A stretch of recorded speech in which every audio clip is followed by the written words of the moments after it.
Welcome to The Explainer. Today, we're doing something a little different. We're going to walk through a hypothetical but terrifyingly plausible scenario. What happens when a private jet carrying a beloved public figure goes down? We'll use real-world data analysis techniques to piece together the final, harrowing moments of a flight gone terribly wrong, to really understand how a tragedy like this could unfold. Imagine waking up to a headline like this. It would send just absolute shockwaves, right? Not just through the racing world, but everywhere. The initial reports would be devastating, confirming the absolute worst. So let's dive into the sequence of events that could lead to such a heartbreaking disaster. All right, first things first. Let's set the scene for this hypothetical tragedy. Who is on board, and where were they going on that fateful day? Okay, so in our scenario, the plane is a Cessna C550 private jet. These are real workhorses in private aviation, known for being reliable. The family is heading down to Florida for a charity race, the Christmas Tree Drags. You know, a festive event, but for a really good cause. And to make things even more tense, they're trying to outrun a big storm that's rolling in, which adds this whole layer of urgency to their departure.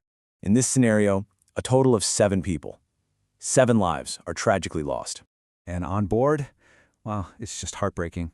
We have our hypothetical victims, Greg Biffle, his wife Christina, and their 2 young kids, Emma and Ryder, plus 3 of their friends.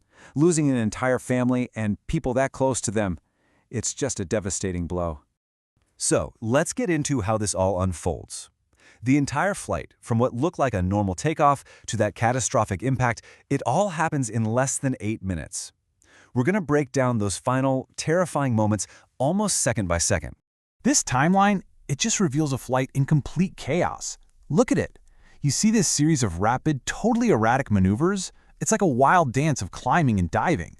This isn't some gradual mechanical issue. No, this looks like a pilot locked in a desperate, losing battle with their own aircraft, basically from the moment they left the ground. So the flight starts off perfectly fine, climbing out from runway 10. But right around 1,200 feet, and this is a key moment, it's typically when a pilot starts to clean up the aircraft by raising the flaps, something goes catastrophically wrong. It forces this immediate, sharp, and unnatural turn right back toward the airport. And this is where you can really see the struggle. The data shows this sudden, terrifying plunge, followed by an almost unbelievable climb, 6,000 feet per minute.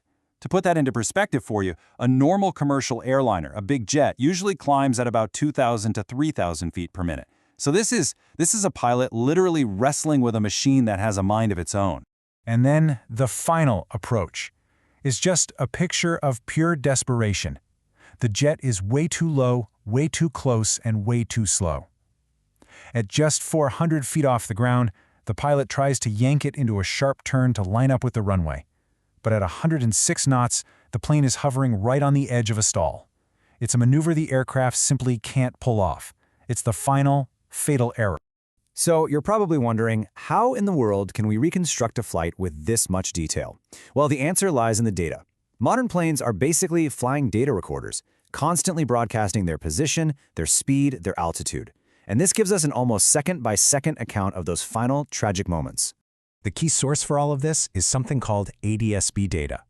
Basically, it's a technology where the plane uses GPS to know exactly where it is, how fast it's going, and how high it is. And then it just broadcasts that information out. This is what allows us to piece together that flight path with incredible accuracy.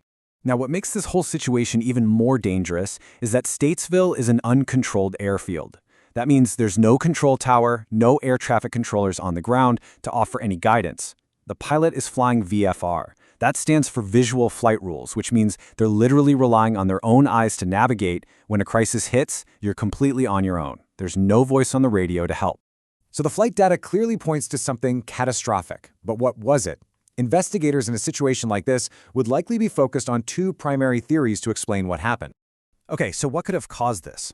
The first theory that usually pops up, and what you might see in initial news reports, is a single engine failure. But honestly, that just doesn't add up. A jet like the Cessna C550 can fly perfectly fine on one engine. A trained pilot would know exactly what to do, probably use the autopilot to help manage things, and bring it in for a safe landing. The data, however, points to something much scarier, a catastrophic flight control failure. Think about it like the steering wheel and pedals in your car suddenly going haywire. That's what the pilot was up against. This explains that wild flight path, that constant struggle for control you see in the data, and it also explains why the autopilot, the pilot's last hope, might have just given up, disengaged, leaving them to fight a battle they just couldn't win. While digging into the technical details of a crash like this is fascinating, it's the human element that makes it so unbelievably tragic. And that's why we chose a real-life figure like Greg Biffle for this scenario, to really underscore what a profound loss something like this would be. Because he is so much more than just a NASCAR driver. He's a philanthropist, a hero, and a family man. So let's take a moment to look at the real man behind the legend. Yeah, Greg Biffle is way more than just a champion driver. He's a dedicated philanthropist, he started his own foundation for animal welfare, and he's also a certified pilot who has literally used his own skills and his own aircraft to save people's lives. On the track, Biffle was an absolute force. I mean, he won championships in both the Truck Series and the Xfinity Series. That's a feat very few drivers ever accomplish. He was known for his aggressive, never-say-die style, and he earned the respect of everyone, from the fans in the stands to the other drivers on the track. But Biffle's heroism, it goes way beyond the racetrack. This right here, this shows you his true character. When Hurricane Harvey hit, he didn't just write a check and move on. No, he got into his own helicopter, on his own dime, and flew actual rescue missions. He was personally pulling people to safety and delivering supplies. This is a man who truly puts his money and his own life where his mouth is. And his compassion doesn't stop with people. The Greg Biffle Foundation is this incredible testament to his deep love for animals. It's a legacy of kindness that, honestly, defines him just as much as any checkered flag he's ever won. So in our hypothetical scenario, the NTSB would be combing through the wreckage, looking for those all-important black boxes that hold the final secrets of this flight.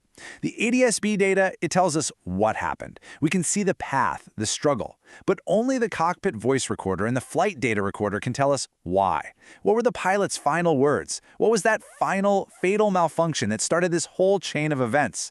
These are the questions that would haunt investigators. And they're the questions that drive the entire aviation industry to learn from every tragedy to make air travel safer for all of us.